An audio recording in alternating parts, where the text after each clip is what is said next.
I was having this conversation the other day about the pitfalls that I thought I had experienced with the journey of conscious creation, waking up, like becoming aware of your truth, your true nature, whatever you want to call it, is irrelevant. But I was saying how it is so freeing that at one point, guys, at one point in my life, I was like so deep in the technique trenches. I was like reading every single book, like spiritual, metaphysical, whatever, all of it. And I was like monitoring my emotions and my thoughts. I was thinking that certain things weren't spiritual, like there were certain ways to be, and if you did certain things then that wasn't spiritual, and that wasn't like you being the true essence, like a spiritual person, like you weren't being divine or whatever. And when I say pitfalls, I mean like I don't have any regrets of any of this, because all it does is just lead you back to the actual truth eventually. And I say eventually, there's only now, and this is just a story, but you know what I mean. But this is what led me to actually teaching this way, is because I actually discovered that all of that was unnecessary.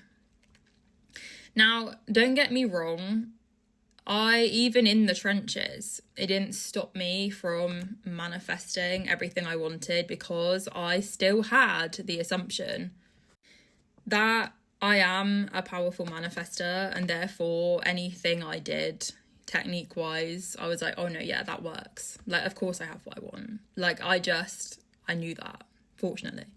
Now, the thing is, not everything I wanted was as easy as I would have liked, and that is because I was overcomplicating it. So yes, I basically realised what was going on, and that's why I teach like this, because I at one point was teaching in the realm of techniques and honestly trying to like quantify and qualify the why.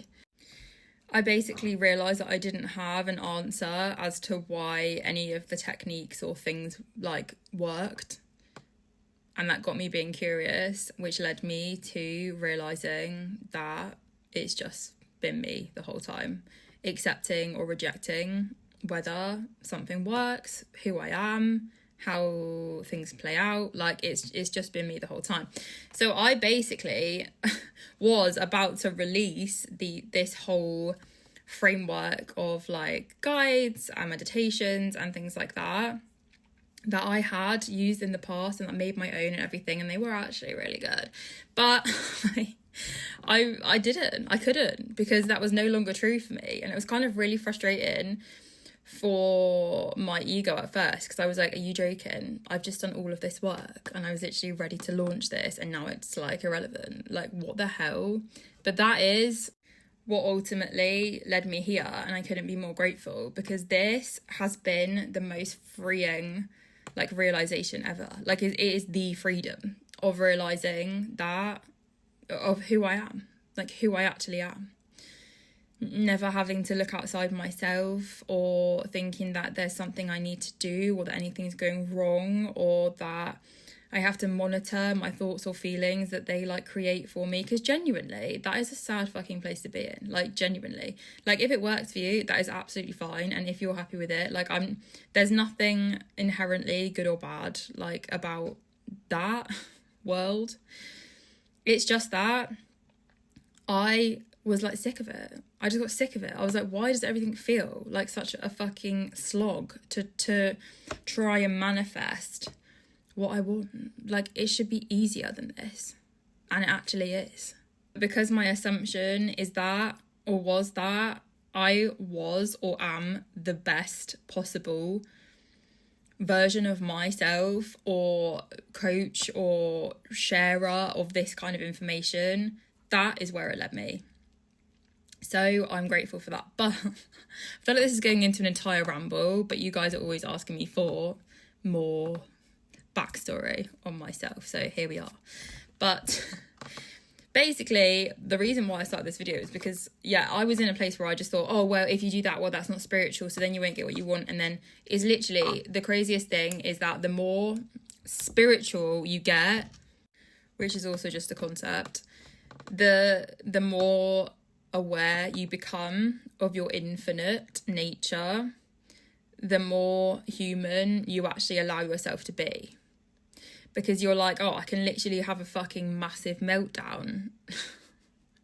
I can crash out, I can spiral, and I'm going to enjoy it because it doesn't mean anything. I can literally eat nothing but candy and pizza till the end of the time, and it doesn't mean anything. Like, it literally doesn't, apart from what I say.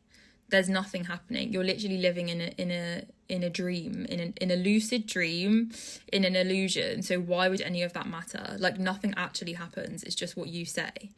So you get to enjoy the humanness of things when you realise that you aren't, that you're not attached to that your sense of identity doesn't come from the character you're playing. So you can literally do whatever the frick you feel like doing, and it doesn't have an inherent meaning. The only reason why you, I don't know, felt guilty for like eating junk food, for example, I don't know where that's come from, is because you had the assumption, oh, well, if you eat junk food, it's bad for you and this, that and the other, blah, blah, blah.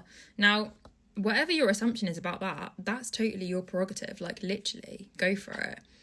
But it's the same with anything. Like, there is no inherent meaning, as I keep saying.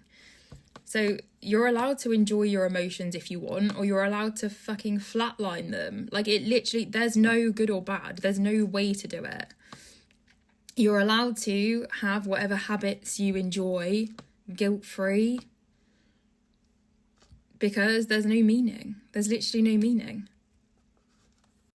And the beauty of it is you can always just choose again. Like, if you're like, oh, I actually don't think I do like that, or I don't actually want to do that, like, you can literally just choose again. There's no time limit on anything. There's no obligation for anything, for you to be anything, for things to be a certain way. Like, it actually is freedom. When you're like, oh, I'm the only one that's creating and the only one who says, then everything else is irrelevant. You're just like, no, it just is this way in this moment, and that's it. That's all there is. You are literally just experiencing your assumptions, and that is what actually creates your experience.